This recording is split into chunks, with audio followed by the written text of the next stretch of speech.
Et une idée de sortie pour les amateurs de peinture au musée d'art de Nantes, une exposition consacrée à l'abstraction américaine de l'après-guerre. Un avant-goût de la visite avec Diane Chenouda. Le sable ocre d'un côté, puis la mer au bleu profond de l'autre. C'est une vision abstraite de la plage d'Antibes vue d'avion.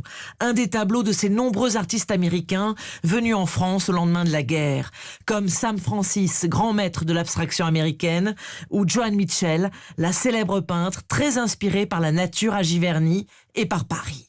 Sophie Lévy, la directrice du musée d'art de Nantes. Quand vous regardez l'œuvre, vous êtes frappé par le côté explosif, puissant des traits. Puis tout d'un coup, vous distinguez une forme qui évoque les fontaines anciennes de Paris. Le point commun de tous ces peintres, c'est l'art du jaillissement, des couleurs vives et leur liberté. C'est la libération, c'est vraiment l'époque de la libération, donc une libération aussi des artistes et de la possibilité de créer. Cette exposition est parfaite pour sortir de sa cabane.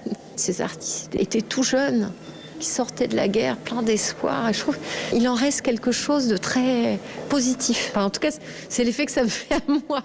Et oui, ça fait du bien, toutes ces couleurs, en ce moment, comme un retour à la vie. Diane Chenouda du service culture d'Europe 1, United States of Abstraction, une exposition Europe 1 à découvrir au musée d'art de Nantes jusqu'au 18 juillet, et puis à Montpellier au mois d'août.